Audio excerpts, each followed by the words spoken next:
Welcome to Speak of the Devils, the premier podcast for Sun Devil football. I'm Brad Denny with 3TV. And I'm Joe Healy with DevilsDigest.com. Joe, I mentioned last week that I had covered 110 straight ASU games home and away, dating back almost a decade, and that I was going to miss last week for a wedding, a fall wedding, which unfortunately was on a Friday. Seems like I picked a pretty good one not to be at. Yeah, I kind of wanted to vomit 110 times from that game. That thing sucked. My goodness. I think we're going to get like FCC violations if I give my true thoughts over the air here. But ASU got absolutely embarrassed and demolished in Salt Lake City. And only a small portion of it truly had to do with the fact that Sam Leavitt didn't play in that ball game. So we will talk about that. And just as fate will have it, ASU has its stiffest test of the season coming up in top 10 ranked and absolutely scorching hot Texas Tech Red Raiders coming to Tempe this Saturday. Yeah, it's an interesting time for the Sun Devils to really kind of take a week off. I mean, it was just, we expected them to struggle with the Sam Leavitt injury offensively, but it's just the defensive collapse was really remarkable, perhaps very disheartening. And we'll dive into that because, as Kenny was asked earlier this week, is this an aberration or is this kind of maybe the seams are starting to show and maybe this is where things kind of unravel as the injuries mount up, but we'll see. Because it's as you mentioned, it's going to be a stern test, probably the toughest Devils will see all year as the Red Raiders are coming to town. And we're going to be breaking down that big game on Saturday afternoon with Joe Lopez, friend of the show, giving an insider look at the Red Raiders. We'll also be talking to a couple of key Sun Devils, Justin Wodtly and A.J. We'll be talking to them here in just a few minutes, get their take on what happened in SLC and also how the team is faring mentally and going to looking to rebound. But Joe, of course, we got to talk about the injury news first and foremost. A couple of just absolute daggers on that front. Linebacker Zyrus Fiaseu, who has been out for the last several games, he's now going to miss the rest of the slate. He is out for the year, and unfortunately, so is Ben Coleman, ASU's starting center. He was injured early in the game against Utah. He is done for the year. That's an absolutely massive blow for the Sun Devil offensive line that's really still been trying to find its footing so far. Maybe on a little less terrible note, Xavier Alford, ASU's all Big 12 safety. He's going to be out for a while still, but Kenny Dillingham did leave the door open a little bit for a late season return. I believe I saw Fiaseu they're planning to medically redshirt him, if I'm not mistaken. So yes, at least he has the opportunity to come back. Ben Coleman, his college career is essentially effectively over. And, really heartbreaking for both. Obviously we've had a close association with Ben Coleman and, did some work with him, had him on the show many times last year. And he was such an integral part of the offensive line last season and a leader this year as well, making the position change. So certainly, hopefully he has still a bright professional future ahead of him. Xavier Alford, again, just somebody that's sorely missed on the field, and hopefully if you can get him back by the end of the year, get him back as soon as humanly possible. But yeah, that Utah game was, it was insult to injury, and now it's insult to injury, and now back to injury, I guess you could say. So yeah, just a really forgettable, real humbling and truly difficult last week or so. I mean, from when that news hit last Thursday about Sam Leavitt being, doubtful, which of course resulted him in being out for that Utah game. And then the events across that Utah game, both just on the box scores and in terms of injuries, man, just very, very forgettable. So ASU is left putting the pieces together. And again, to have these sort of injuries against a Texas Tech team that is lighting it up on both sides of the ball and one of the best in the nation at getting to the quarterback. When you have a banged up quarterback and a beleaguered offensive line, that is just a really, really tough proposition for ASU to survive. All right, let's talk about that banged up quarterback. That, of course, is the number one topic of conversation surrounding this program. Of course, the drama on the injury reports last week is Sam Leavitt practiced in full on Tuesday and Wednesday, was listed as probable before later in the week being listed as doubtful and later subsequently out. And he missed the game again on Saturday, was seen in the stadium in a walking boot. Now, as we record the show on Tuesday evening, here's what I can tell you. Of course, adhering to their media injury reporting policy, he did practice in full today. And as Kenny Dillingham said afterwards, he was, I can confirm, he was moving around, scrambling a little bit, getting out on some rollouts and stuff. And so, he's had some good passes there. He took I believe the entirety of the first team reps, or maybe I think actually Jeff Sims got a little bit in there, but it was still predominantly a Sam Levitt show there. So of course, it's going to be kind of watching that and seeing that those injury player availability reports, the injury statuses that are going to be starting on Wednesday evening and then continuing through game day, 7 p.m. Arizona time. But again, good news. He was out there. He was practicing. He was moving around, running around a little bit, and throwing the ball pretty well. Yeah, so that's great to see. You certainly want to get him back in the lineup. You hope that he's as close to, I don't know if 100% is going to be the thing, but it just at least as close as humanly possible. Again, it does kind of strike some concern into you that ASU is entering this game with a battered offensive line against such a incredible defense that Texas Tech has, to where, man, if you already have a quarterback that's hurt, is he going to get even more banged up? I mean, I'm not saying it's to this level, but you kind of think about that Cam Rising quarterback game last year for Utah, for ASU, where he was just a shell of himself. And I think that might have been his last game, if I'm not mistaken. Yeah, I don't know that he played after that. I'm not saying that it's the same circumstance for Sam Levitt. That's just an example of someone who tried to gut it out, and credit to that. But, gutting it out, keeping it real went wrong kind of situation. So, hopefully Sam's as close to 100% as there is, and he can use the talents that he has to, hopefully get ASU going back in the right direction after just such a discouraging loss. They're certainly going to need his passing prowess if they're going to want to hang on Saturday. One other scheduling note to pass along: the Houston kickoff with, I believe that's the homecoming game on the 25th.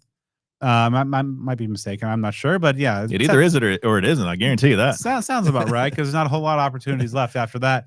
That game's going to kick off at 5 p.m. So we got back-to-back kind of sun up home kickoff times before November, which is nice little interesting change of pace. TV should, I believe, is still being decided between either ESPN2 or ESPNU. Those are great. Those are great kickoff times. Still hate the one for the Territorial Cup. Was it 7 or later, 7:30, something like that? Yeah. So, when you get into this time of year, mid-October and beyond, if it's in Tempe, you want to soak it in. And, the 5 o'clock's great because folks can get their tailgating in, and, the mid-afternoon, and, it's not too terribly late by the time it's all done. We're in some money time frames here. Yeah, and then both of those game times will have ideally some pretty nice weather. There you go. Exactly. Now, that ball game last Saturday, if you're a Sun Devil fan, that definitely had to bug you, to say the very least. Now then, if you've got some bugs at your residence, or if you just want to make sure that sort of thing doesn't happen, you got to give Nice Pest Company a holler. I endorse it so much, I'm wearing a t-shirt from this company on today's show. Not only are they skilled and talented eradicators of these sort of varmints and critters, but, oh, by the way, it's a company owned and operated by ASU alums, die-hard Sun Devil fans, the kind of people that we support and we think you should support as well. Nice Pest Company serves residences and businesses all over the valley. And as we always tell you, you got to check this out. Sun Devil fans, your very first service, you can get that for just $42. And best of all, Nice Pest Company will turn around and donate 100% of those proceeds to ASU's Sun Angel NIL Collective. So as always, you got to support those who support what you love. Give your business to fellow Sun Devils with an incredible reputation and who, just like you, want to help ASU athletics to thrive. Nice Pest Company has sent more than 100,000 bugs to their final resting place.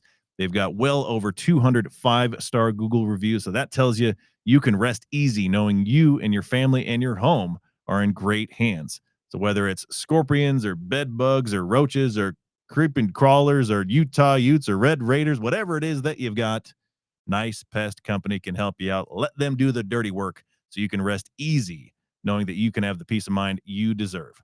It's always a nice day to support the Sun Devils, and with Nice Pest Company, it's always a nice day to be bug-free. Check them out online at nicepest.com for a free quote. Be sure to give them a follow on Twitter and Instagram at Nice Pest Company. Do you think they're able to exterminate the injury bug? If they can, then they can, they'll have blank checks written to them for ages from Sun Devil fans. We're going to have to find out if they can get rid of that injury bug. Great question. All right. So before we dive into our review of what the hell happened in Salt Lake City, let's talk to a couple Sun Devils, starting off with defensive end Justin Wodtly. Obviously, disappointing loss on Saturday when you guys were able to kind of go back look at the film, kind of analyze what happened. What were some of the big kind of takeaways from that game? Really just self-inflicted wounds, man. We weren't making tackles. It was just really uncharacteristic as a defense in a whole, man. So we came back on Sunday.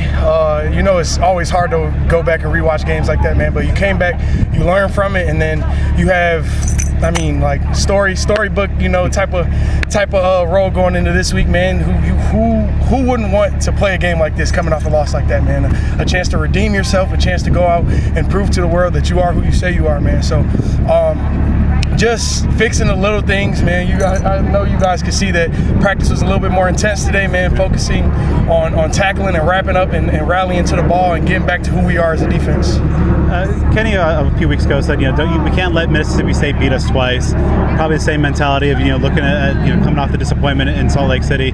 Obviously, you mentioned big opportunity. How do you guys ensure that, you know, what happened in Salt Lake City doesn't happen again? Man, you come back and you fine tune all the little details, man. You go and you self-scout yourself really hard, and you be very critical to yourself and know exactly what it is that got you beat. And then you go out and you don't let that thing happen again, man. So just focusing on what you can control and continuing to come out and get 1% better each and every day is our goal. How would you what's your read on kind of the overall team mentality coming off that defeat and that disappointment? Man, just bouncing back, man. You know, it's in the past. It stings, it hurts, man, but there's nothing you can do about it right now, man. So just let the future, and we have a lot of great football ahead of us, man. I feel like our record-wise, we were kind of sitting around the same place last year, man. So you know that it's possible if you just continue to control the things that you can control. That's a good point, because obviously, you know, you guys are still sitting pretty good, just one conference loss. You know, does that kind of, you know, factor into the overall kind of optimism you guys have, knowing that all your goals are still in front of you? Yeah, man. I mean, all those big goals, bowl games, conference championships and stuff like that, those aren't really at the forefront of our mind, man. It's just playing our brand of football, smart, tough to ball the team each and every week, man, and just continuing to lean on one another, and I feel like the rest will kind of take care of itself.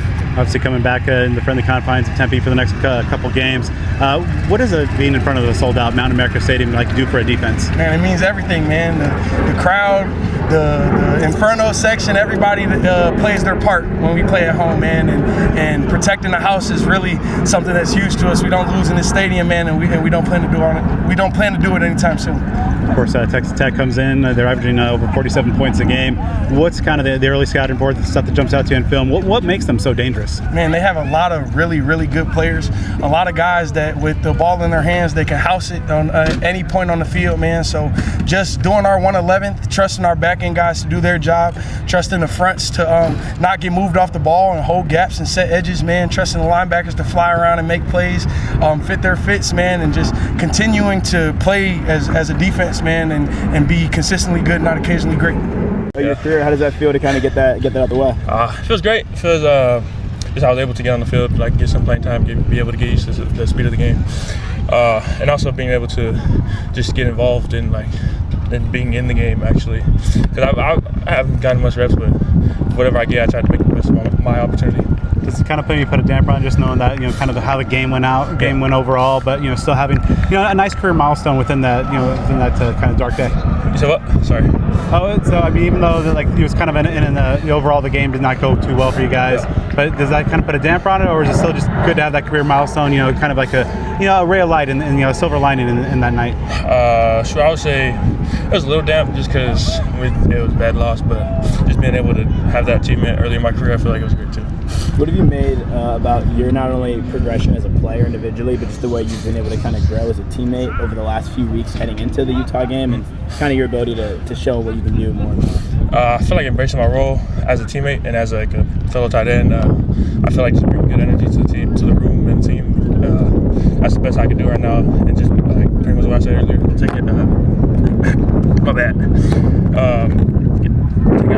Taking advantage of my opportunities. Well, speaking of energy, obviously the loss was tough for you guys. What do you make about the way the tight end group in particular has kind of responded to that, or been able to kind of move past that difficult game? I feel like we've always been a balanced room. Like we always want each other to be better, and I feel like we didn't have that bad of a game. It was just like our scheme. We just got physically beat, like Coach Dilly's been saying. So yeah, I feel like as a room we did good, but as like a team, it wasn't our best. But we could do it way better. Has Coach Mons kind of I know blocking's a big deal for him and the way you guys kind of set your identity. Yeah. Has that been like a big thing with the last couple of days? But hey, like during the blocking parts of the game, when you guys did have tight ends in the line, it wasn't maybe the way you guys wanted it to go. I feel like just getting our physicality back, and like I'll say our main guy 7, he's been physical, he's been pushing, he's been straining through whatever he got going on, and even Kamari and Harp, they've been showing good physicality too. So I feel like we're a physical room overall, and like we're pretty much the heart of the team because we're going back to 12. Yeah. How do you feel about just the overall team mentality right now? Obviously, the disappointing loss in Salt Lake City, but still, just one conference loss overall. You guys still have all your goals in front of you. Yeah, I feel like the team doesn't seem too down about it. It's just a bad loss. We know we're better than that, and I thought we were going to come out this week way better, way more physical, and way faster. Texas Tech's got a pretty good defense, averaging just about 12 points a game. Yeah. What are some of the things that, in your film study and just kind of analysis of this Red Raider defense that makes them so effective? I feel like just because their takeaways, like they have the number 1 scoring defense in our conference, so I feel like just spreading them out and being able to let our running backs and like getting them back out in space and taking our shots will be fine. What role does the tight end group play in making sure that kind of gets achieved the way you want it to? So we're like going back to more 12 personnel, like I said earlier, and like we're pretty much just using our big bodies and being able to move people off the line, be able to block on the perimeter, and be able to just get the ball to the playmakers too. So yeah. You guys have a lot of guys who can catch in that tight end group, and you got your first one. How much confidence did that not only give you, but just the group in terms of, hey, we can run this kind of personnel package because we have guys who can block but also make catches when they need to? We've always been confident in ourselves. Coach Mon's been telling us, like, even if it's 11 on the script, we'll learn the F just in case we end up going 12. I feel like we were always confident. We were always able to do what others could do, but like we're just taking advantage of our opportunities. Now, folks, if you are jonesing for a new vehicle, just like you're jonesing for ASU to get back in the win column, well, then, of course, as always, your first and only call needs to be to Jones Auto Group. Jones has been servicing the state of Arizona and the Sun Devil community for more than 50 years, and with multiple locations across the state, it's a fact. Jones Auto Group is the original provider of vehicles to Sun Devil student athletes for NIL purposes. And most importantly, it is your support that enables them to continue to do that year after year. In addition to their unwavering support of Sun Devil athletics, Jones Auto Group offers unique tax advantages due to their dealership locations, and that can save you some big-time money. Like we tell you every week, they are located in an area with a lower tax rate than you'd typically find in Maricopa County.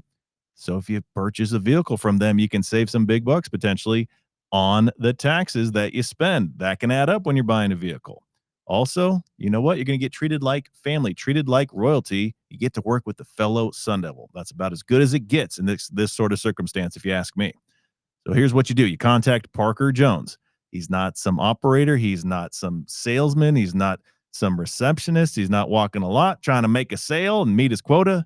He's the owner and GM, and above all that, third-generation Sun Devil, die-hard ASU sports fanatic just like you. Take down his cell phone number, shoot him a text, give him a call. He wants to hear from you. He wants to take good care of you. 602-881-8998. Again, that's 602-881-8998. You can browse their inventory of new and pre-owned vehicles at jonesautocenters.com. Jones Auto Group, Arizona's best since 1970. Joe, typically on our game recaps and reviews, we take a pretty in-depth look at like what happened, the matchups, the key moments. We really kind of, get granular and break down, what happened, whether it's a win or a loss. I don't know that we're going to have to do that today because this, football is about blocking and tackling, and ASU did neither. And they just got dominated in the trenches ball game. I want to block out the memories of that game and tackle the fact that I spent hours watching it. Maybe, I don't know. Yeah, very, very disheartening. And I think, neither of us felt too good going into the game, even with Levitt playing, because when we recorded last week, that was a couple days before that news was anywhere near earth. And both of us still, picked a loss. when that news came through, I was really concerned, man, like this is the kind of game that could get away in a hurry and to a significant degree. But it was just kind of the makeup of it, the construct of it.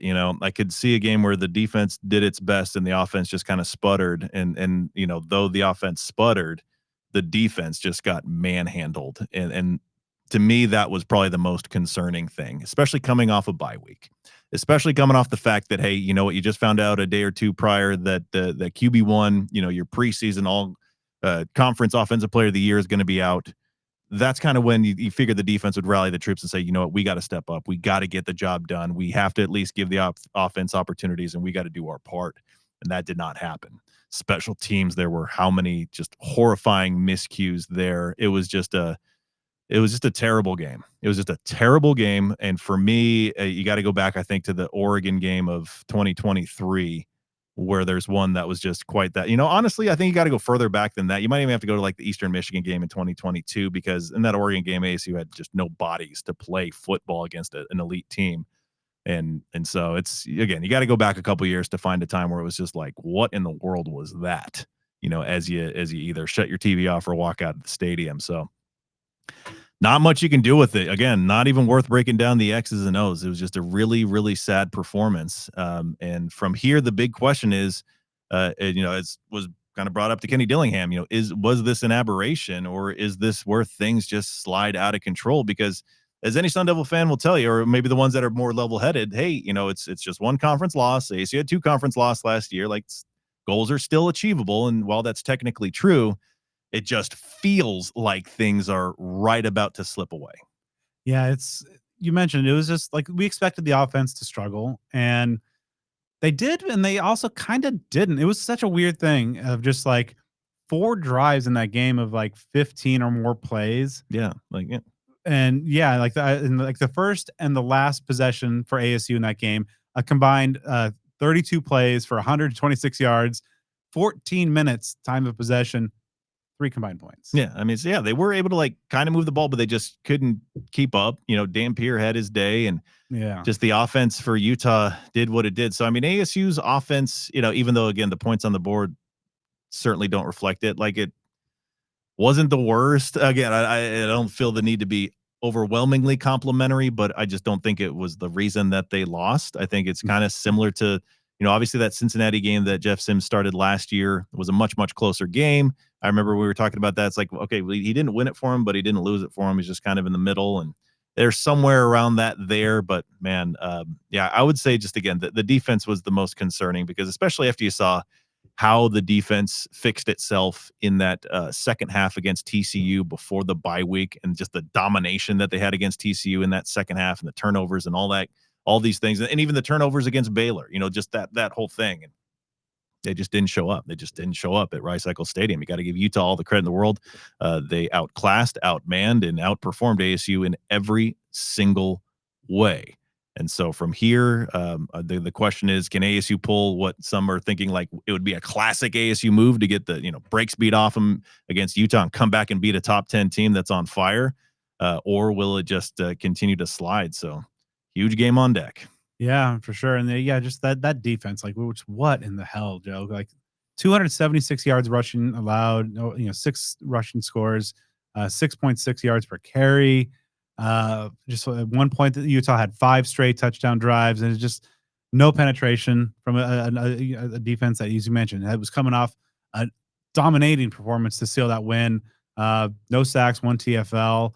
Just absolute domination in the trenches. And that's just something we hadn't seen since like 23, when like ASU didn't really have healthy players. Yeah.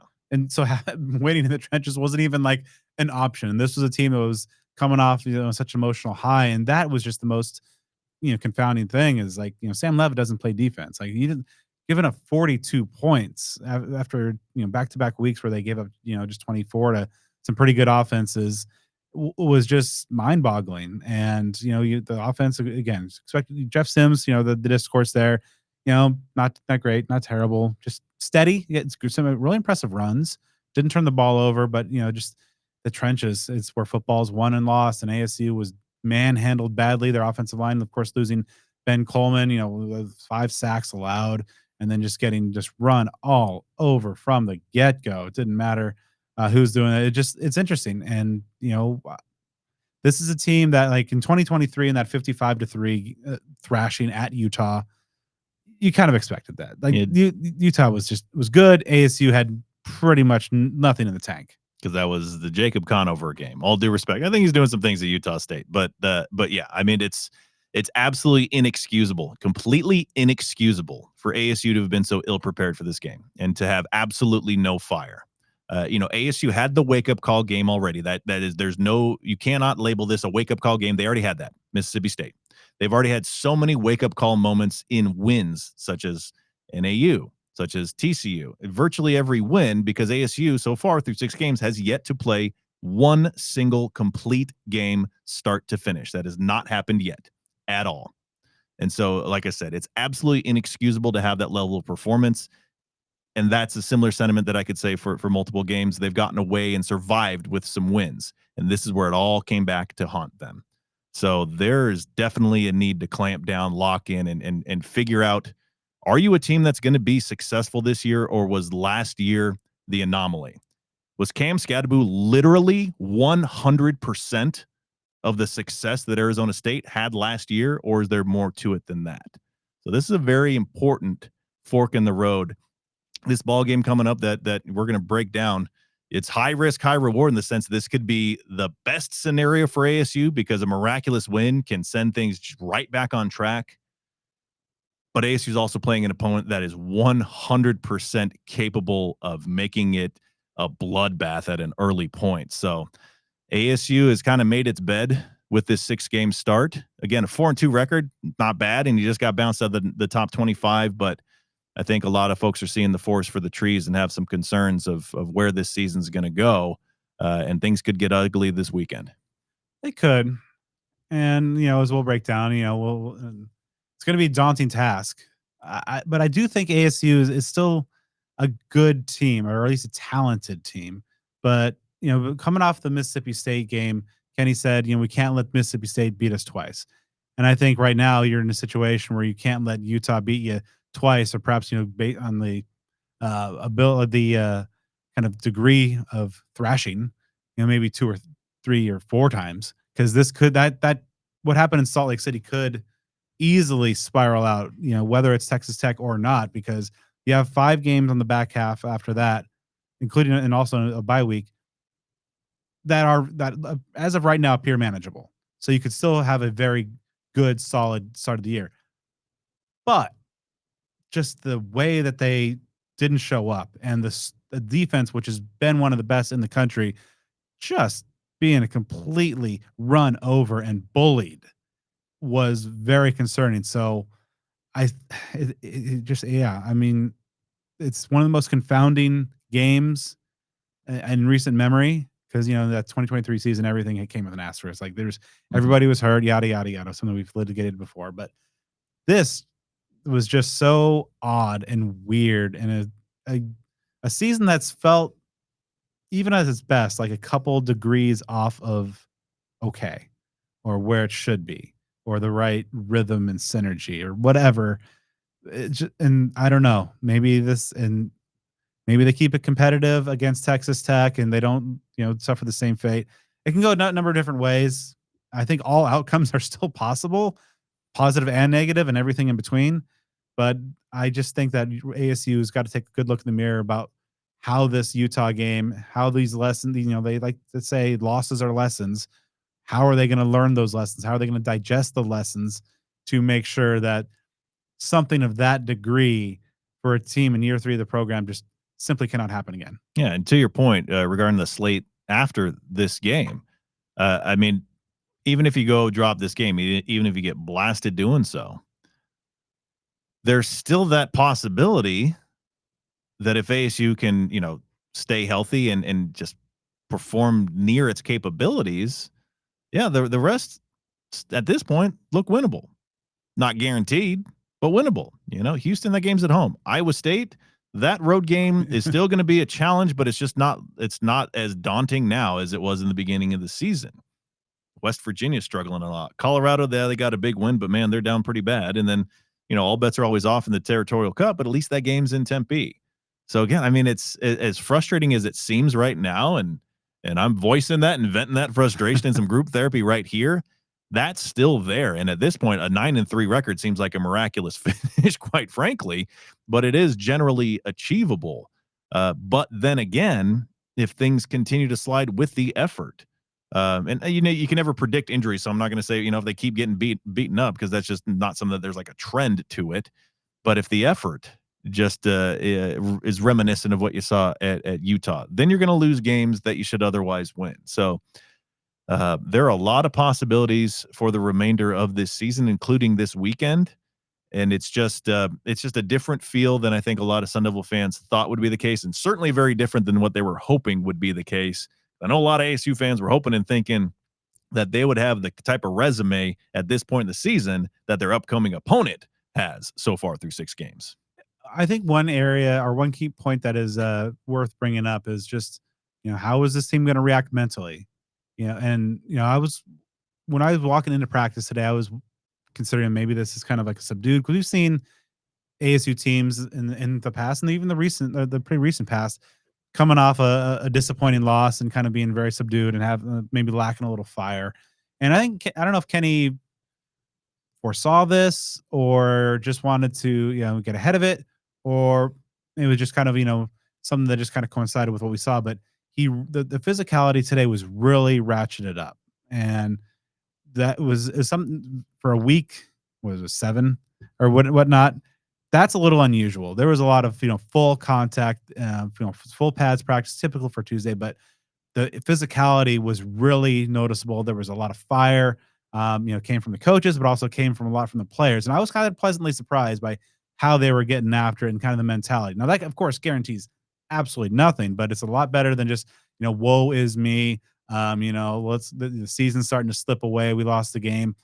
But it was good seeing that. And, Kenny, after practice, mentioned, that Sandy's doing the same thing and expect a different result. And so instead of going through the normal kind of practice cadence, especially for this time of the year, and this is a staff that has always been very carefully monitoring like kind of the exertion, the effort level, and being very scientific in their approach. But they really got after it today, and I thought that from a mental and tangible perspective was good. And so we'll see if that carries forth the rest of the week, and how exactly that can manifest on Saturday. It can obviously go a bunch of different ways, but at this point you're looking for all the little things, little positives you can, and I think that was there. So we'll see exactly if that actually manifests in any quality way. Now, before we go behind enemy lines and get our know your enemy going on with Texas Tech, this one right here for the homies. If you want a restaurant as passionate about Sun Devil athletics as you are, you got to make Burrito Express your local burrito joint. Now, Burrito Express began with a vision, a family-run Mexican restaurant serving authentic food with fast, friendly service and deep community roots, making Burrito Express a true multi-generational, family-led legacy. From the beginning, it's always been about flavor, family, and the people they serve at Burrito Express. Burrito Express is more than just a place to eat. They're part of the neighborhood, and as you know by now, a strong part of the Sun Devil community from day one. They focused on bold flavors, fast service, and real connections with the communities that they serve. It's that mix of quality, culture, and care that makes Burrito Express different. Burrito Express delivers bold flavor, fast service, and hometown pride in every bite. Order online for pickup or delivery and fuel up with real deal burritos made fresh daily across the valley. You can visit any one of their 9 locations, 2 of which are fast and fresh restaurants located in Circle K stores. You can find Burrito Express in Tempe, Scottsdale, Chandler, Gilbert, and Queen Creek. Most locations are open from 7 a.m. to 3 p.m. Monday through Friday and 8 to 3 on Saturdays and Sundays, while some locations are open 6 to 3 during the week and 7 to 3 on weekends. Check them out online at theburritoexpress.com and follow them on social media at BurritoEXP on Twitter and Instagram, Burrito Express AZ on TikTok, and on Facebook at facebook.com/yourlocalburritojoint. All right, folks, joining us once again to talk about these red hot Red Raiders is friend of the program, our guy from RedRaidersports.com, which is part of the On3 network, Joe Lopez. Joe, my man, welcome back, brother. Good to be back. Love talking to you guys. Familiar faces is always good in our world, and I feel that we've built a certain rapport over the last, almost a full year now, I would assume now Yeah, that we've okay. been talking and stuff like that. So yeah, it's great to talk to our friends from the West. That's for sure. Yeah, because I think the first time you and I caught up, I believe, was like in the preseason kind of preview stuff last year. And then, Texas Tech folks online, because, getting these new fan bases involved and stuff like that, it's been really cool because, there's some fan bases a little more angst to it. But yeah, Tech's been a fun thing to deal with. And man, it's been fun for you all so far. So let's dive into it. Now, a lot of folks, predicted that Texas Tech would have a solid season. But man, the first 6 games have been absolutely dominant in virtually every single facet of the game, offense, defense, and special teams as well. So again, even though the expectations were high, I think this level of play even exceeds those expectations. So for you so far, what have been some of the most pleasant surprises out of this team? Watching our dollar go farther, and I say that because that seems like the national narrative, like, oh well, this is what money gets you, like the 90s Yankees, when Steinbrenner would spend all of this money on all of this top tier talent. Yankees were always back in, the World Series year after year after year. But, we're playing confines of the rules here. This is what Cody Campbell has been able to do with the NIL and things like that to put us in a position to where we're at currently. Man, it's just really good to see Texas Tech where they're sitting at right now. As far as like the expectations, I think the expectations in Lubbock were fairly high. I think the bare minimum was 9-3 for this roster prior to even stepping on the football field, and they were able to. I mean, we're 6-0 right now. Tech's 6-0 right now, and it's just the way that they've gone about winning football games is second to none, and it's something that hasn't happened for this university ever, beating opponents by 25 plus per game and almost like it's not even a contest. There was that little scare against Kansas, and I don't even think it was necessarily a scare. As you guys know, football is a game of runs. So if that run, happens and you're on the downside of that run, it's how do you come back from that run in the second half against Kansas. I think you really see what was going on there. So it's been really fun to watch. It's been really fun to cover from my point of view, especially watching a new era of Texas Tech football. And, the mentality is 1-0. So Tech's won 1 game. So, the next chance to go 1-0 is against Arizona State this upcoming weekend. So you obviously talked about that piece with the transfer portal. That was a big talking point in the preseason. But that's not the only piece to it. That's not the only way that teams get successful. There are a lot of folks, a lot of teams that have shelled out big bucks, and the results have not been there. So what else has created this hot start for this team other than the personnel that's come in? Well, the personnel itself, I mean, I would say the veteran leadership out of all of these transfers that were able to come in. You have a lot of guys who have played a lot of football at many different levels, some in the ACC, some in the SEC, some in the Pac. They've kind of been all scattered through college football, and the leadership in this group and the buy-in to the brand that Coach McGuire has set up here, the hardest working, most competitive, the toughest, team that's out there. And they have bought in. A lot of these players were all on campus early in the year, January, February.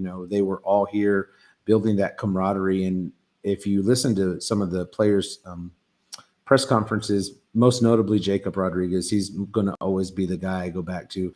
And you guys probably know about him by just his name and what he brings to this Tech defense.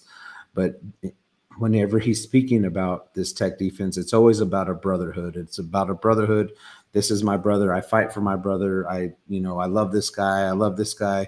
Even if he's on offense, this is my guy. And, they preach that throughout the facility, and it shows on a daily basis there in the facility, and it shows every time that they step out on the field together how much they play for each other. So I just think the veteran leadership of this football team that was brought in on top of the pieces that were already here in Lubbock, all attributed to where this football program is at currently.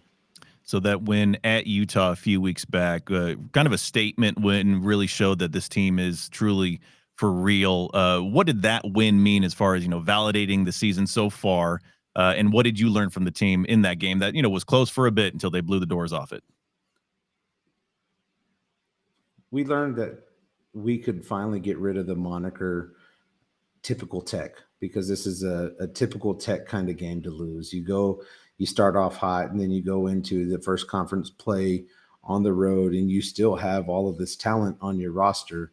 It's almost like you're just waiting for that one moment for the wheels to all completely fall off of this thing.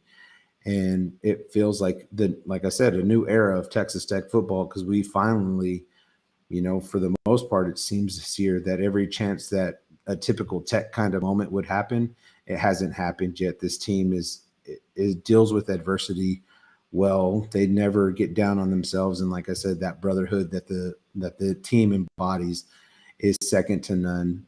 So going into Ice Eccles, which I've heard is a very tough place to play, I still think we got off easy by having a game so early in the morning and not having to go there at night. So I think, given that, and then supposedly Devin Dampier's injury kind of deal, like I think that this Tech football team was just playing at a different level. In the trenches is where Tech's been able to do the most work, as on the offensive and the defensive side of the footballs. And man, they've just been able to go in and quiet crowds. And Rice Eccles Stadium's one of those crowds that's really hard to quiet. And it seems like even though it took about 3 quarters, it was pretty quiet there towards the end. All right, so let's talk about some of the key players on this Red Raider team that's making such a waves throughout college football, starting, of course, at quarterback. Having a returning quarterback like Baron Morton is obviously a nice asset, but when he's a little bit dinged up right now, but whenever Will Hammond's number has been called, he's been pretty phenomenal in his own right. So first, as we record this on Tuesday evening, what's kind of the outlook and latest on the quarterback situation? Is Morton going to be able to go? And also, what do each of these guys bring to the offense whenever they're behind center? Morton's a day-to-day thing. He was hurt earlier in the season with like a lower extremity injury, like I believe it was to his calf, if I'm not mistaken. And the injury to him this last weekend is something similar. So they're just going to be monitoring him throughout the week. It's day-to-day right now, but knowing anything about Baron and his mentality and things like that, if he's able to go, he's going to start on Saturday. He's been in the program for a long time. He's a Lubbock kid. He was born in Lubbock. His dad is a very well-known high school football coach in the Lubbock area from one of the bigger schools here in town. So he's been around Texas Tech his entire life. So this is, he lives and dies scarlet and black. So he's just a very smart quarterback. And sometimes, he tries to do a little bit too much, which, quarterbacks tend to do that from time to time. But he seemed with the combination of him and Mac Left, which I believe that they've kind of found a very solid point on how to advance where Barron's progressions go. They're giving them option routes with the wide receivers. There's just a whole lot more scheme to this offense, and Mac Left, which is, help Barron, take his game up to that next level. So he's a very smart quarterback in that aspect. And then when jumping over to Will, coming out of high school, his senior year, he threw for 3,900 passing yards. And then I believe he had over 1,000 rushing yards that same season as well as a quarterback for the Hutto Hippos.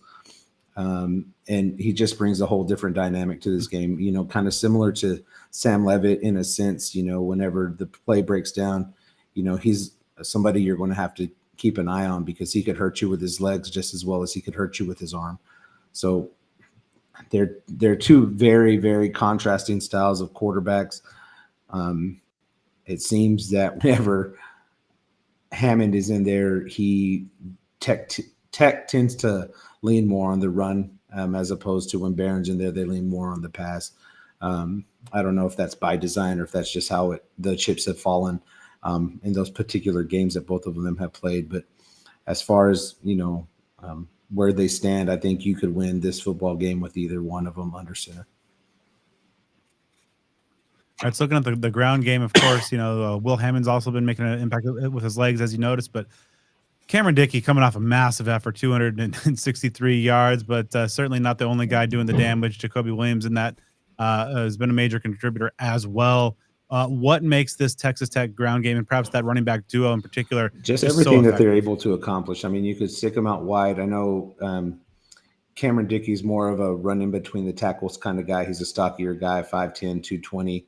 And then you have Jacoby Williams, 5'10", like 195 pounds. It's just kind of like a do everything kind of back, but you could put him out in the slot or put him out wide. If you guys could remember that early on pass that Jacoby caught against Utah early in that football game, took it for like 71 yards, put in Tech in prime in the red zone to score a touchdown. I think the contrasting styles are just like, a thunder and lightning kind of deal. You get thunder with Cameron Dickey and you get lightning with a Jacoby Williams. But I mean, both of them are home run hitters. As you could see when Cameron Dickey was able to, reach 22 miles an hour on both of those long touchdown runs. I mean, both of them have very unique skill sets, and they've gotten better as the years gone on. Cameron Dickey most certainly has gotten really better on the blocking side of it. Last year, he missed a couple blocks that kind of cost Tech in some huge third down plays. And Jacoby Williams was, like I said, just that do everything. He could be here, you could put him here, you could put him there. But as far as what they've been able to accomplish, given the state of the running back room prior to the season with Quentin Joyner going down early, the USC transfer with that torn ACL in the second fall game, this running backs room has really surprised a lot of folks here in Lubbock that they were able to keep the progress and keep the offensive side of the ball rolling as far as the run game goes to being at least as consistent as it's been. So everybody in Lubbock is in love with Cameron Dickey and Jacoby Williams as both true sophomores for this football team. And a lot of players are getting involved in the passing game with I believe 4 guys with 20 or more receptions on the year, 6 guys overall just in double digits. What makes the group kind of so effective, and who are some of those key names to know that'll be catching Reggie passes? Virgil, Coy Eakin, Caleb Douglas, Terrence Carter. Those will probably be your big 4 out of the group. And then you'll have Jacoby Williams coming out of the backfield or, him lining up on the slot. Those would probably be, like I said, the biggest 4 for this football team. Caleb Douglas and Reggie Virgil are both home run threats. They like the long ball, which we haven't really necessarily done over the last couple of games. It's been, some option routes there that, they make plays on, but they're really hard to get to the ground. And then Coy Eakin, is Baron Warren's security blanket. So he kind of finds him in the middle of the field. And once they moved him to the inside, they're able to do some special things with Coy whenever he gets the ball in his hands. And then Terrence Carter is just a wide receiver in a tight end's body. I mean, what this guy is able to accomplish whenever the ball's in his hand is second to none.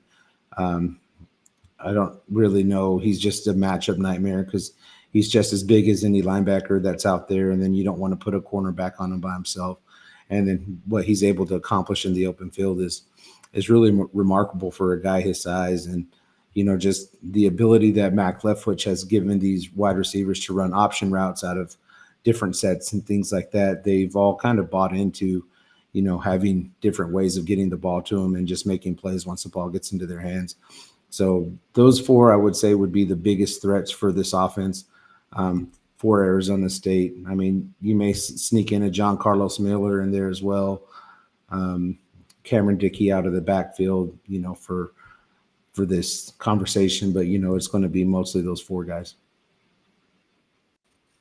With Tech averaging over 47 points per game, what can a defense possibly do to try and slow the Red Raider offense down? I don't know. I really don't know at this point in time. It almost seems like what can't you – I mean, there's nothing you can do, but sometimes Tech shoots themselves in the foot, and a lot of people say here the only team that's stopping Texas Tech from reaching their ultimate goals this season is Texas Tech. There's been some ill-advised penalties on the offensive line, holdings, false starts, things like that. The Utah game is a perfect example. Go into a hostile crowd. It was very loud early on, and it affected this Tech offense to where, all of these penalties were happening. I think that some of the things that hinders Tech is Tech, by shooting themselves in the foot. There is some times where it does seem like the tempo needs to be slowed down a little bit because, you run 2 quick passing plays to start the drive, and then you don't connect on either one of those passing plays, and now you're left at this 3rd and 10, and then you've gone through those 3 plays in like 11 seconds, and then you're punting the ball right back out. And it's sometimes that catches up with an offense trying to run tempo if you don't get ahead of those sticks early in those first 2 downs. So I think that Texas Tech can be stopped. It's all going to be on what the front 7 are able to accomplish by getting pressure in Morton's face and able to hurry up some of these throws and things like that. But Mac Leftwich is a pretty damn good offensive coordinator, and he's able to game plan and see real time what's going on there. And given that this offense sees the likes of Romello Height and David Bailey in practice on a consistent basis, I mean, it kind of gives them a better idea of, if a team is able to create that much pressure on them, how to attack a defense like that. So the offense has been lights out for Tech so far, and that's kind of a traditional thing. I think a lot of us think of Texas Tech as like a high-powered offensive program traditionally, but man, the defense has been outstanding. A ton of playmakers. You talked about Jacob Rodriguez. He of course, was the preseason Big 12 Defensive Player of the Year. David Bailey leading the nation in sacks right now. Bryce Pollock among the nation's leaders in interceptions. And this is all for a defense that allowed nearly 35 points a game and over 300 passing yards per game last year. So, man, break down for us. I see the smile on your face, and yeah, that's awesome. Just break down for us this incredible defensive turnaround. I mean, this is where the majority of the transfer portal was hit. And I mean, we added Tech added David Bailey, Lee Hunter, Skylar Gill Howard, and Romello Height to shore up this defensive front. And then the 2 deep is almost all the starters from Tech's defense last year, so who all have starting experience there. There is also another player that came in via the transfer portal. His name is AJ Holmes. He was actually with Coach Sheil Wood at Houston last season. So he came along whenever Wood decided to come DC for the Red Raiders. And it's actually helped our linebacking group. I mean, our linebacking group has always been fairly consistent as far as play goes. But whenever that defensive front is able to hold their line and hold their blocks and kind of disrupt just with the front 4. It allows, freedom for a Jacob Rodriguez, a Ben Roberts, John Curry, a Bryce Ramirez to, kind of play freely out there and use their speed to, close these gaps and close these holes relatively fast. It's why, some of this rush defense is so good. And then on the back end, you have cornerbacks that are able to sit and play different routes because they know that the pass rush is so good. So like a guy like a Bryce Pollock is able to get these turnovers is because he's able to play the ball a certain way because the amount of pressure that this front 4 is gaining on the opposing offenses, and they're able to feast. And that's not it's just poetry in motion, I guess, in a sense that that the front 4 is able to get enough pressure on the offense to where everybody else on the defense, their job just becomes that much easier. And Jacob Rodriguez is, like I said, he's the big catalyst in this. But we have leaders on each level as far as, veteran leadership. We have Cole Wisniewski, the North Dakota State transfer who's played in the FCS college championship games. And we have Jacob Rodriguez in our linebacking group. And then we have a Lee Hunter and a Skylar Gill Howard on our defensive front. Like on every single level, we have guys who hold teammates accountable. And that's all about it. And that goes so far, being able to hold your brothers and your teammates accountable for what they do and, setting their mind for one goal at the end of the day. I mean, it's just made for a night and day difference on this defensive side of the ball. And it's, we're in very much unfamiliar territory as a Tech fan watching this because it's like, oh, if we could get to 60, I think we could win this game. That was kind of, Tech teams of the past. And it's like, now it's like, well, good luck trying to get to 15 points because this defense isn't allowing anything more than that at this point. Yeah, because we all remember the last time that Tech played in Tempe and what that scoreboard looked like with Kalen Balaj versus So Patrick we have to Mahomes. bring that up. Like, is that necessary? Hey, we're grasping at straws here. So you mentioned that the talent level on that defensive side of the ball has certainly been upgraded since last year. So, from a schematic perspective, what are fans in the stands on Saturday going to be able to see from this Well, Red Wood Raider defense? is a masterful coach. He's done more with less in the past. I mean, he had Tulane's defense in the top 25 with less talent. He had Houston's defense top 25 last year with less talent, and then now he has this plethora of talent around him, and the concepts and everything that he's able to do and the adjustments that he's able to make on the fly has been great. Like I said, he's the linebackers coach as well, so now where like the instincts of a Jacob Rodriguez, Ben Roberts, John Curry, Bryce Ramirez, where all of these guys, are able to line up in the right spots, line up the defensive front in the right spots. He's just a great coach. I mean, there's not really a way to sugarcoat it. He's also very even keel, doesn't really show a whole lot of emotions other than what we see in these hype videos that come out that Tech puts out, talking to the football team ahead of a football game. But as far as whenever the game's going on, he's as stone-faced as they come. Every time we're in a press conference with him, we try to at least get a smirk out of him, and it doesn't even really happen. It's very hard to read this guy. But as from the standpoint of where he's at schematically, I mean, he puts all his guys in the right places. Just like Mac Leftwich on the offensive side just is looking for the mismatch or the guy, the linebacker on a running back in the backfield kind of deal. Coach Wood is looking for, where am I going to be able to expose somebody on this offensive line? And he's been able to exploit that more times than not. But whenever you have a David Bailey and a Romello Hyde on each end, you kind of have a luxury there. So, but schematically, I mean, he dials up his blitzes. He dials up these twists and these stunts that, kind of confuse the offensive line for Kansas, thus causing Tech to have 9 sacks on Saturday night. And I would assume with Sam Levitt, being a mobile quarterback, that he's going to have something, in those lines lined up as well to keep him inside the pocket.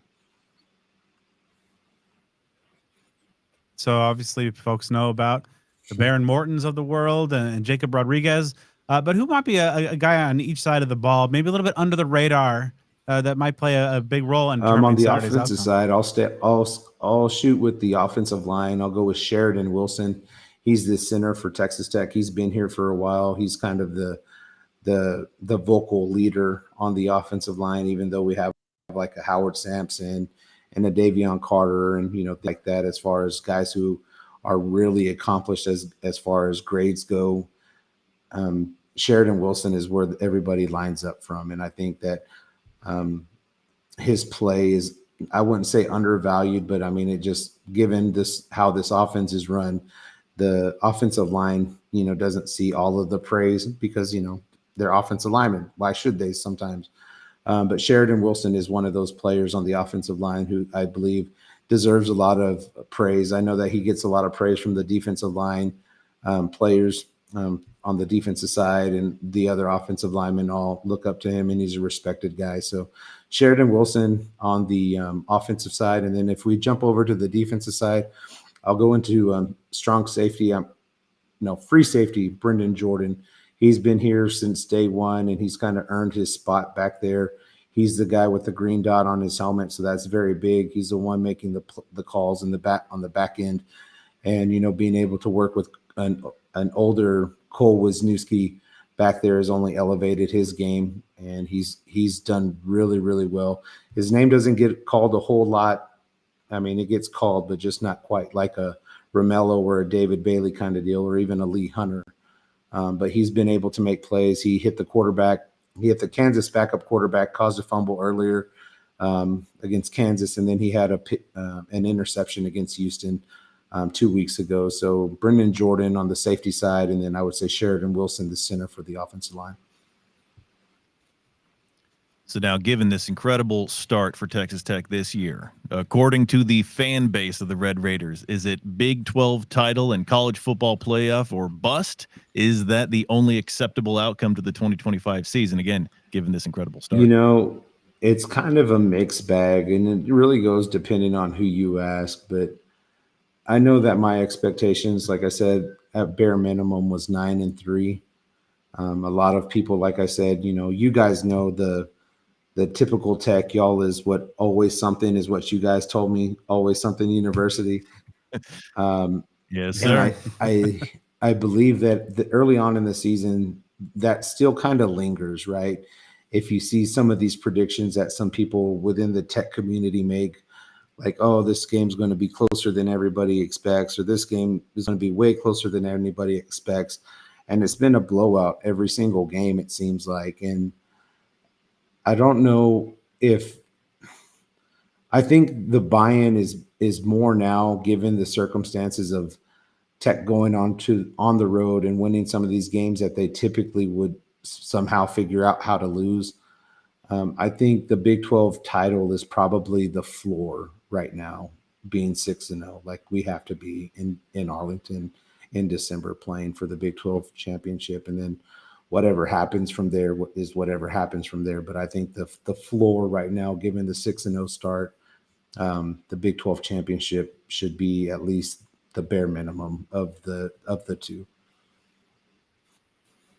Now, if they get to that level, that would be the opening for something unprecedented. Of course, the Big 12 title in football has eluded this program, despite being essentially a charter member of the Big 12 back in 1996. So if this is the year that Texas Tech gets that monkey off its back, what would that mean to the fan base and the Texas Tech? I mean, it would almost be like the same kind of feeling as when Texas Tech made its first Final Four on the basketball side.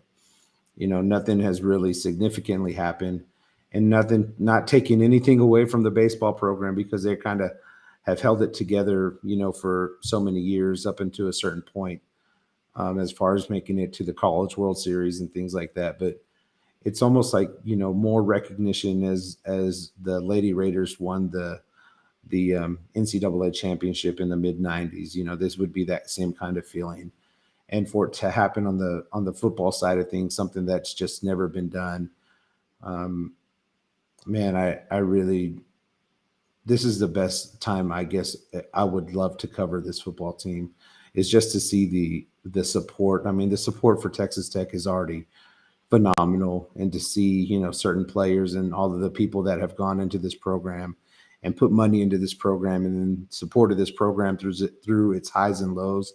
It's almost, Joe, this would be a perfect example because you're a Rangers fan. So, it'd be something like to that tune. You've seen them be bad and mediocre for so long, but once they finally reach the summit and finally cross the goal as Big 12 champions, I mean, it's just going to be bittersweet for a lot of people here. All right, man. I think it's going to happen. Before we get you out of here, how can our listeners and viewers keep up with what you got going on? I was more on the podcasting side of this the last couple of times that we talked, but since I've moved over to the Red Raider sports side of things, I just do all of my writing on our On3 site, and that is redraidersports.com. That's where all of my content is at, and all of my articles that are at for this football team. And then on my Twitter handle, the TTU Presidente, is where I communicate with all of the fine folk of Lubbock, Texas, and surrounding Big 12 schools, such as you guys. So those are where you're going to find me mostly right now for Texas Tech and anything Texas Tech related. Perfect. Well, Joe, my friend, we appreciate you coming on board, talking about the Red Raiders. All the best this season. I'm sure Sun Devil fans are hoping that maybe taking a little light on them this Saturday. We'll see how things go. Things can get a little weird in Tempe, but always. Oh, I appreciate you guys. I had one quick question, because I had a lot of people reaching back out to me. If my people, or if Red Raiders are in the Tempe, Phoenix area that haven't ever been down there, Give me one food eatery that you guys would highly suggest. Just one. One food eatery. Well, you know what? I think we got to go with we got to go with Burrito Express. It's because they're great. They support ASU. They support us here. But I mean, that is a legitimate go-to spot. It's a breakfast burrito place. They have one that's just about like a half mile from campus there on University. Real solid breakfast burritos. They get real involved in the NIL game. They have a deal still, I think, with Scadaboo. So there's a lot of love there. But that's a place that I think is real down home for us there. That's going to be my suggestion for sure. And then I'll throw one out there that has been around as an ASU institution for 55 years. The Chuck Box. It's best burgers in town for my dollar. It's bring cash. They don't take cards. It's like this old shack looking place, and amongst all the new developments and buildings in ASU, it sticks out like a sore thumb. There's always a line, but worth the wait. And it's right there in the heart of campus, right there, like on University as well. So these are real centrally located for folks that are going to be. I will pass that along. And then what was that weather monsoon like there in Tempe the other day? What was all these pictures I was seeing of y'all's football field? Man, it was wild because I live in Tempe and I my normal day job I work from home, so I was in the thick of it in the afternoon and man, I was driving around that night and like a bunch of street lights were down and trees were uprooted and buildings were getting smashed. I mean, it looked like absolute chaos end of days stuff, but I mean, it was a lot nicer today. And I think the weather is supposed to be fine through the weekend. Yeah, like the next several days are like going to be in the 70s and clear, so it's going to be perfect football prime time for this area. I thank you guys for, like I said, always having me on, and I appreciate the insight. And I'll make sure to know or let all the Red Raider faithful who hit me up on any kind of social media or on our website, kind of to follow you guys, because you guys are the best. Like I said, I've out of all the fan bases that I speak to regularly, you guys have always been top tier with me and have welcomed me like I was a part of the group, like I've always been doing this, and I'm still real kind of wet behind the ears, only doing this for about 2 years now. So I always appreciate you guys taking the time and bringing me on to y'all's show. And we'll have to bring you back next year because I believe ASU is heading to Lubbock again, and it's part of the conference rotation. I'm all for it. Yeah, we'll make a trip out of it. I'll make sure that all of y'all get down here and see it. Now that we've gone behind enemy lines, learned all about Texas Tech, Brad and I are about to talk all about the Red Raiders. Before we do, shout out to our wonderful friends at Cactus Sports. While many ASU stores have come and gone, Cactus Sports is a community staple. Founded, owned, and operated by ASU alumni since 1992, every purchase made through Cactus Sports results in royalties that help support Arizona State University. Many of their competitors have been bought out and operated by out-of-state corporations, while Cactus Sports stays locally owned and operated. They consider it a privilege to be able to work together with their guests, alumni, fans, and students who help give input for some of the products that Cactus Sports buys. And when you purchase from Cactus Sports, not only are you assured of the highest quality, officially licensed merchandise, you also have the satisfaction of knowing that you truly help support a local Sun Devil-owned small business. Cactus Sports is located at 514 South Mill Avenue in Tempe. They're open from 10 a.m. to 8 p.m. Monday through Saturday, and Sundays from 10 to 6. They also sometimes have different hours on game days, so you want to check their social media for those hours coming up this weekend. You can view their full inventory and shop online at cactussports.com. They offer free domestic ground shipping for orders of $75 or more. You can be sure to follow them as well. Cactus Sports on Twitter is Cactus Sports AZ. It's also the same thing on Instagram and TikTok. Again, that's Cactus Sports AZ. You can also find them on Facebook at facebook.com/Cactus Sports AZ. Locally owned and ASU alumni operated since 1992. Shop at Cactus Sports and think local, buy local, be local.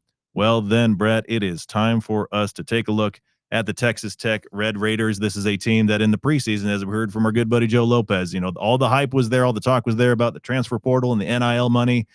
But you know what? That is within the rules. These aren't those $100 handshakes anymore. And so if you've got an oil tycoon who's a former player who wants to shell a bunch of money to make sports good again, everybody's well within their right here to do that in college football in America. It will be interesting though, because that was kind of in under the wire of the old rules.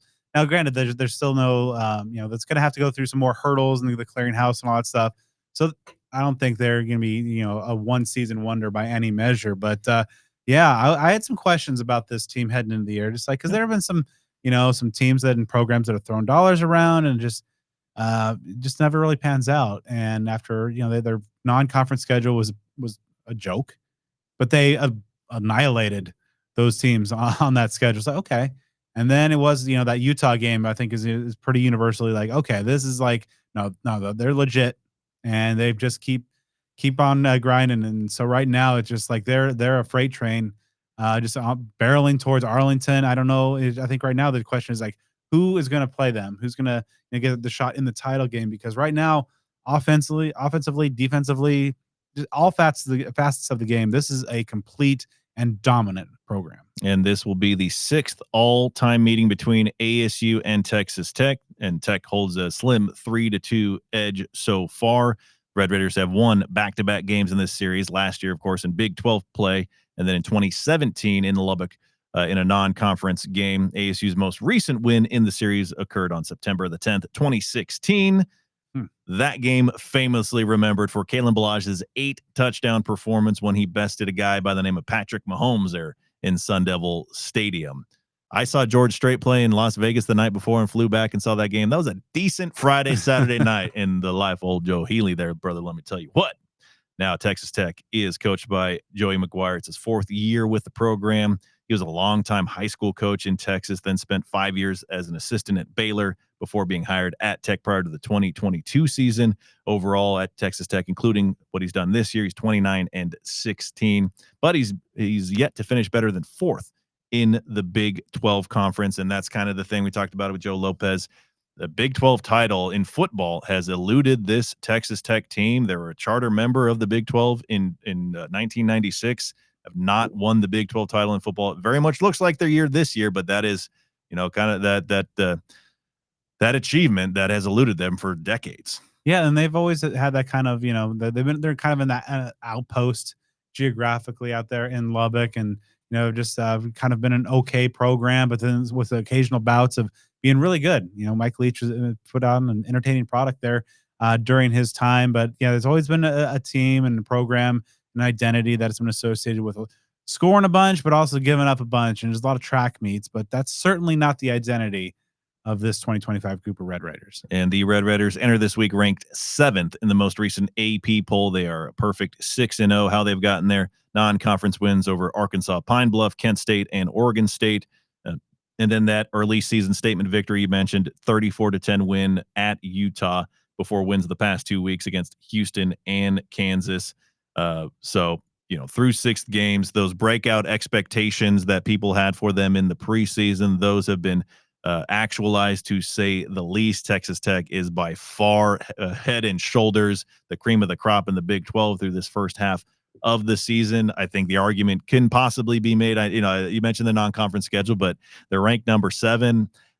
I don't know that there are 6 teams in the country that are playing better football than them. They might even be, worthy of a top 4 to 5 spot, in my opinion, but that'll work itself out. Not only have all these games been wins, but absolutely dominant victories. Texas Tech has yet to allow more than 17 points in a single game, and the closest margin of victory is that 24-point win at Utah. So they are taking care of business. A lot of Sun Devil fans, I'm sure, are quite jealous of that because, as I mentioned earlier, ASU really has yet to put together a full game. Even the wins, a lot of close victories there. Texas Tech, though, some of the level of competition has been questionable. Every team that's been on their slate so far, they have set them up and knocked them right down. It's the fashion of the wins that was really the most impressive, because it's not been a murderer's row of teams, and even though Utah just thoroughly dispatched ASU, I think there's still some question marks about their viability in the greater picture. But it's just like, this is a team, like good teams, or actually I should say great teams, and not just good teams. They just obliterate whoever's on their schedule, and so a lot of teams can do that through a non-con of of G5s and FCS teams, and that's kind of what they did. But just the way that they are taking out conference opponents, and in a conference that we've talked about so much, of just like anybody can beat anybody, and the parity is there top to bottom. Maybe 15 out of the 16 teams this year, because I don't know, it just seems that right now Texas Tech has proven that they are a cut above. Still half a season to go, things can happen, but You can't look at what they've done through half the 2025 season in the schedule and not think that this is just a team that is on a kind of a date with destiny with the college football playoff. I mean, in all reality, again, it's only halfway through. There's a lot of football left. But if this trend continues, you're very likely are talking about the absolute best season of football in the history of Texas Tech. I mean, their only double-digit win season since the 70s was an 11-2 finish in 2008. The highest end-of-season AP poll rankings they've ever had were number 11 finishes in 1973 and 1938. Texas Tech certainly is trending toward a top 10 finish. You got to give them that right now.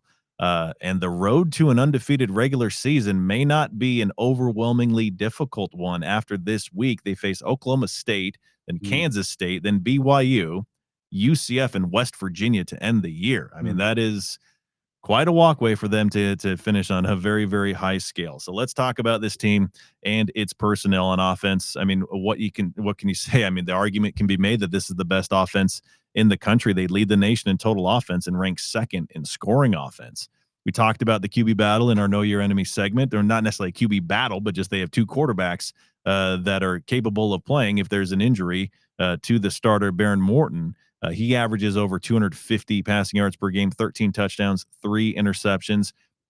Like ASU, of course, Texas Tech has had some health issues, so Will Hammond is that backup option, much better athlete. He is third on the team with 231 rushing yards with 4 touchdowns on the ground. We talked about Cameron Dickey. He averages a little under 100 rushing yards per game with 8 touchdowns. About half his rushing yards came last week on the season with that 263. Goodness gracious. Is that the exact amount that Scattaboo had against 1 yard more? All right. Good.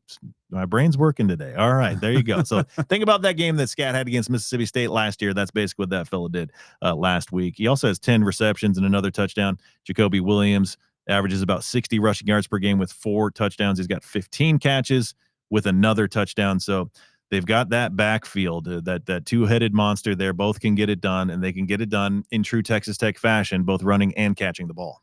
Yeah, you have that thunder and lightning combo in the backfield. ASU's run defense has been great until last week when it was non-existent. So right now we have more data points that says ASU is going to be able to, put up a fight against that run game. But the most recent, of course, says otherwise. So it'll be interesting to see. And I think regardless of whatever quarterback is back there, there's been a lot of calls that maybe Will Hammond should Wally Pipp Baron Morton the next time Morton gets hurt. And of course he was dinged up a little bit. We'll see if he is able to play, but he's been a guy who already has a win over ASU on his resume. But Will Hammond is just really exciting and real explosive dual threat guy. I've really enjoyed watching him play. Baron Morton's kind of, more of that passer, but regardless, that offensive line has been also just extremely impressive. Just giving up 6 total sacks on the year, nearly 6 yards per carry as a team. That'll get it done. I mean, we talked in the recap of the Utah game of just it all comes down to the trenches, and ASU has been struggling there this past week. Maybe they have an opportunity to bounce back, but it's going to be against a really good offense, and again, they're going to have to be 1,000 times better than they were in the trenches this week. Yeah, you talk about those quarterbacks. I mean, following some Texas Tech fans on social media, in times that Morton's gone down, there's been almost maybe not like relief, but folks were saying, you know what, Hammond's just as good, if not better. Like it is not, in their eyes, and what may actually be true, it's not a big step down from Morton to Hammond. So, if they don't have their typical QB1 out there, be an educated Sun Devil fan to know that that's probably not as huge of a drop off as it may be for other teams. For what it seems like this is an every week conversation, other than last week because it was the polar opposite. But like TCU, like Baylor, Texas Tech has a multitude of wide receivers that they use. Caleb Douglas leads the team with 395 receiving yards on 24 catches with a touchdown. Coy Eakin ties for the team lead with 24 receptions. He's got 341 yards with 3 touchdowns. Reggie Virgil has a team best 4 receiving touchdowns as part of his 23 catches for 286 yards. So again, we talked about last week. Well, it didn't matter because they ran the ball over ASU. There was a real 2 receivers and then a big drop off. Texas Tech, again, similar to some of those other Texas-based Big 12 teams ASU's played, a list of receivers, a list of pass catchers that can get it done. Those running backs are involved as well. So you just got to keep you got to keep your eyes on just about everybody on the field. Yeah, the ASU secondary, facing that Utah offense that really hadn't was averaging under 10 yards per reception. Now, Utah didn't throw the ball a ton, but when they did, they are averaging over 17 yards of completion. And this is a really deep group of pass catchers. Throwing the Terrence Carter to the tight end. And like what really kind of strikes me about this group of pass catchers is they're big. Douglas 6'4", Eakin 6'2", Virgil 6'3". The tight end and Terrence Carter might be the smallest at 6'2". There, but just really deep. A lot of guys, not necessarily like an ASU approach where Jordan Tyson's getting 40% of the receptions. This is a kind of a more socialist approach to the aerial game. So moving over to the defense, I historically, if we're doing a game preview about Texas Tech, whether it's this year, last year, 10 years ago, talking about them having a high-powered offense, that's really nothing new. I mean, Texas Tech is kind of a team that you think of, and you instantly, word association, you think of offense.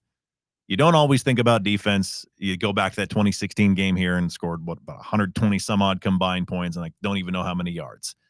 Texas Tech is playing elite defense this year. Statistically, on a national level, they lead the nation in rush defense, allowing just 62.5 rushing yards per game.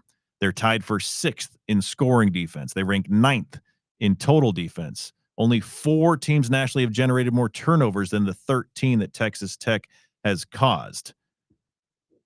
This is, again, an incredible team, and they're playing defense. There are some absolute playmakers there. Linebacker Jacob Rodriguez, he's a known commodity. He was the preseason Big 12 Defensive Player of the Year for 2025, and he has shown it so far. He's got 50 tackles, including 5.5 for loss, 2 interceptions, 2 forced fumbles, so he's well on his way to 100-plus tackles. David Bailey, a huge transfer from Stanford. They kind of lucked out in a sense because that coaching change there caused that exodus of players, and he fell right in the lap of Texas Tech. He leads the nation with 8.5 sacks, also has 9.5 tackles for loss, 2 forced fumbles. Romello Height, he has 4.5 sacks. A.J. Holmes, he has 3 sacks. Bryce Pollock, 3 interceptions. Only 7 players in the country have more than he has. So they have playmakers at just about every level, and they're getting it done, and it's shown its way in the box scores and on the scoreboard. The really aggressive defense. One thing that really jumps out is like that front, that the D line and the linebackers. That is such a really impressive group. They bring a lot of very versatile looks, and the way they line up guys, move a lot of guys around. It's going to be multiple formations, and ASU's offensive line has been really kind of struggling. It was one of the things that even in the bye week, we still had questions about how their pass protection was coming along. The red zone struggles, I think, were manifested. Struggles in the interior. Now you're taking the best part of that and Ben Coleman out of that equation. And now you're putting in this fierce defense that he has 2 monstrous edges in Bailey and Height, and then some very athletic guys that can be rangy across and bring pressures and blitzes from multiple angles. It's a daunting task. And of course, you have a quarterback who's a bit of a Houdini back there, but maybe not going to be at 100%. So this just is not a situation that you look at on paper as favorable for ASU. And not only are the offense and defense playing at nationally elite levels on a statistical basis, they're kicking the ball well. The special teams are doing their thing. They have 2 place kickers that have combined to make 14 out of 16 attempts on the air. It's nearly 88%, along with 58 yards.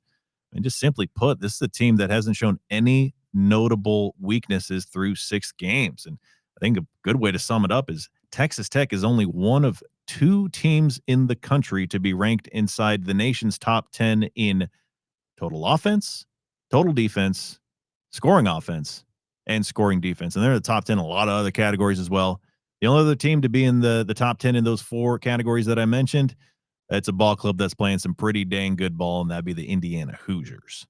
So this is, again, a really stiff test for Arizona State. As I believe I mentioned earlier, this could either be the best thing for ASU right now or the worst thing for ASU right now. Before we jump into our keys for the game and how we see this one shaking out, as we always tell you, a key for your life is to be a subscriber to devilsdigest.com. By being a subscriber to Devil's Digest, you get premium content on the Rivals and On3 networks. So whether you're looking for college coverage, recruiting coverage, they've got it all. Devil's Digest, of course, specifically has a ton of coverage and content for Arizona State athletics. You get practice reports, you get game reports, you get recruiting news, everything every little bit of information you'd like to get your hands on, you can find it at devilsdigest.com. Basketball is going to be starting here very, very soon as well. You're going to get a ton about that for the Sun Devils. So once again, do yourself a favor or gift it to someone who doesn't have one. Get a subscription, get a membership to devilsdigest.com. So for me, because I'm not too high on ASU's chances. So some of my keys might have a little snark to them. We're gonna have a little fun here because you know what? Let's do that. Last weekend's game wasn't very fun, so we'll have some fun. One thing for me on kind of a serious side actually is they got to be like tricky on offense and be successful with it. Like you kind of got to bring out some weird gadget stuff. I think, you know, triple, quadruple reverses, halfback passes to the tight end, back to the quarterback or something like that. I don't know. I just feel like just with the offensive line injury issues and the lackluster play, even when healthy, and we don't know what Levitt's going to be like, assuming he's going to be out there at starting quarterback. You just get the impression that if it was, you know, lower body injury, that it's something that could affect his mobility. So I just think that all things considered, and you add on top of that, the dominance the Texas Tech defense has had, I just don't think you can, you know, run a standard offense. You got to get weird, and it's got to count, because obviously you can do these crazy plays and it could be a loss of 15 yards, or it can be an interception for a touchdown. So they got to pull rabbits out of hats on more than one occasion, and it's got to connect. So that was my third key to the game. And I mean, bring back the swinging gate. Beat the Bruins. That's true. But yeah, I think it is part of that, you know, since that was my one of my keys. So I'll just go to my number two is you have to limit the offensive line incursions, because I think that it's not a matter of just, you know, stopping that Texas Tech front. They're going to get into the backfield. They're going to create some havoc. I think it's about limiting that damage. And you know, I've talked about the concerns with the offensive line all season, all off season, really, in terms of, you know, just how are they going to prepare, especially at those tackle spots. And we've seen them struggle a little bit with, you know, some marquee pass rushers. You know, just most notably last week had some issues there. Now you got a couple of real good guys coming off of both edges, and as well as some other creative stuff that can come up the middle as well. I think that, you know, it's going to be a game where they're going to give up some sacks. They're going to give up some TFLs, but I think it's paramount that ASU kind of limits that damage and make sure that it's not on those third downs, or it's not in those critical moments in the red zone that can, you know, you work, because ASU was moving the ball against Utah, pretty good defense in their own right, but just those key moments, there's something, whether it's a penalty, a TFL, a sack, something that ultimately thwarts those drives. And so if you're going to have any chance to, you know, keep things interesting, I think that you just have to limit those O-line incursions. I think ASU has the playmakers to score on Texas Tech, but it will not matter whatsoever if the guys in the trenches don't give them a chance. Key number two for me is you've got to cause a lot of turnovers and surrender zero. So I'm not talking about you need to win the turnover margin. You have to not have a single turnover and probably get like about 3. And at least one of those is either got to be for a score or put you in scoring position. ASU has to take possessions away from Texas Tech, has to take scoring opportunities away from Texas Tech and create them of their own. And again, it can't be like a 4-2 turnover edge, things like that. That's not going to get it done. Again, there's razor thin margins for error in a lot of capacities in this game, in my opinion. And this is one of them where, again, it's not just about not surrendering turnovers. It's about accomplishing a lot of them. So that was again, one of my keys. I had, you know, you have to be, you know, +3 in the turnover margin there. But so I'll just, you know, pivot to special teams has got to be better. I mean, we've said it every week. It just, and yeah, we've seen a lot of these things week over week about some of these issues, but the special teams performance has just got to be good. And these games where in a typical Big 12 game where you're expecting a kind of a close game, those margins are razor thin. And then if you're having the number 7 team in the country come to town, a team that's been annihilating their competition so far, you can't give up a big return. You can't miss a kick. You can't blow a coverage. You can't have a 25-yard net punt. Charlie Ragel's units have to be much better. And you know, some of the as Kenny Dillingham's talking about, you know, some of the things that are perhaps not immediately apparent, but have a significant impact is like with these injuries is, you know, the kind of ripple effect of just, you know, how they go down the depth of of a team and its roster. And a lot of that stuff ultimately can show in the special teams areas. Yeah, on special teams, I think I'm at the point, respectfully, that I would rather see ASU go for it. Like if it was 4th and goal and they somehow got like 20 penalties and they're on their own 1 yard line with 99 yards to go in a 4th and goal situation. I'd rather see them go for it than to see Matt McKenzie punt again in a Sun Devil uniform. My third key, it's not the same as you. This is where the snark comes in. I think ASU needs to get some Miller High Life in the DeLorean or dial up Rufus, get some strange things afoot at the Circle K. To win this game, I think you got to get 2024 Cam Scadaboo out there, 2002 Terrell Suggs out there, 2012 Will Sutton out there, 1996 Juan Roque out there, 1986 Randall McDaniel out there. I think if you can recruit those guys from those eras to play in this ball game, I think ASU has a good shot at being competitive in the game. I mean, ASU's number one in innovation. Surely that's like transcended into like the space-time continuum, and Bill and Ted's was filmed in Tempe. Quantum mechanics. Let's go. There you go. That can happen. That's what I'm looking for. There's the snark. All right. You want to do the honors first on the score prediction? Sure. It's going to be tough. We've talked a lot about, might come across as just like, being fawning over these Red Raiders, but really they've put the resume up that's warranted this. It's going to be a very difficult battle, whether Sam Levitt at whatever % of his full capacity is out there, or whether it is Jeff Sims.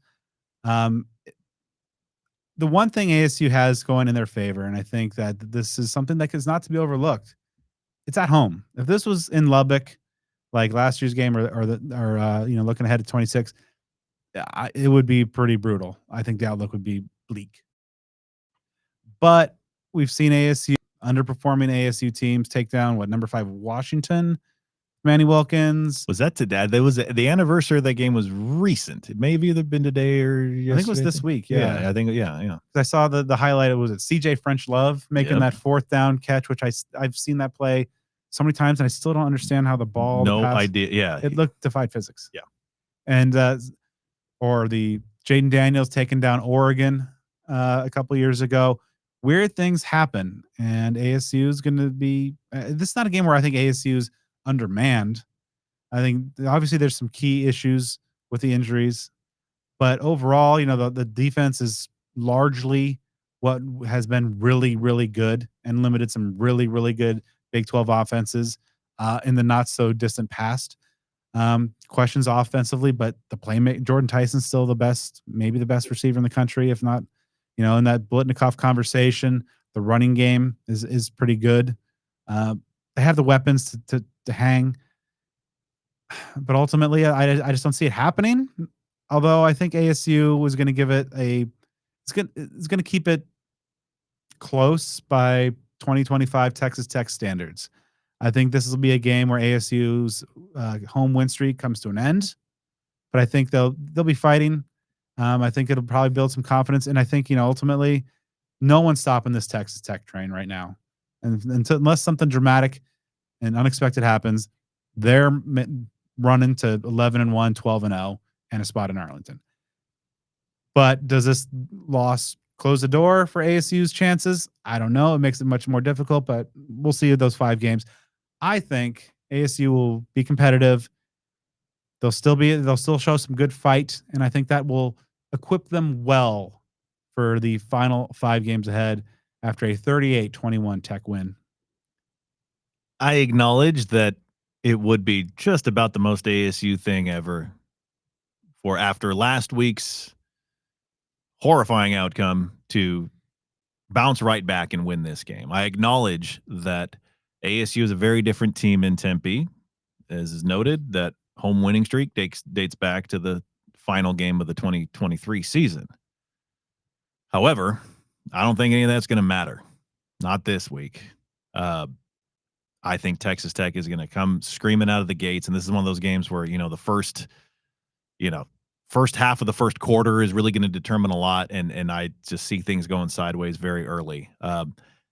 In the many years that we've been doing this show, I know ASU has suffered some brutal defeats, large margins of defeat. I just don't know how many times I have predicted a large margin of defeat for ASU. I don't have those numbers. I'd have to listen to like every single episode we've ever done to find those, but it just feels like what I'm about to say is maybe not unprecedented, but on a short list.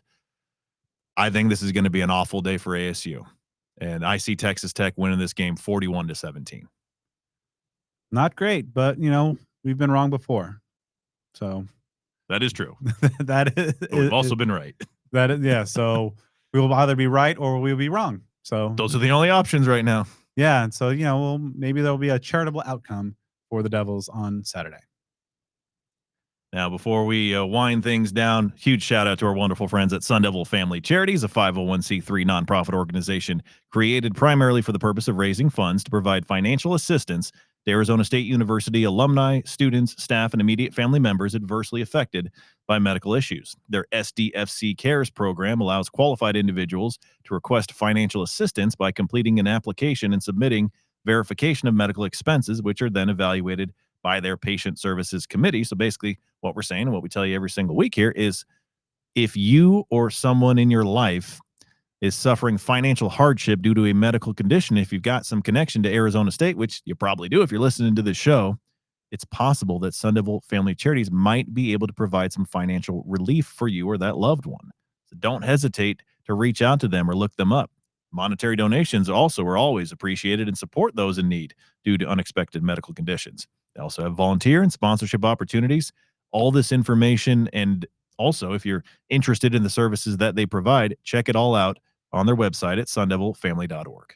And that's going to do it for this episode of Speak of the Devils. I'd like to thank our guests, Joe Lopez, Justin Wodtly, and AJ. This week's game will kick off from Tempe at 1 p.m. It's going to be great weather. Get out there.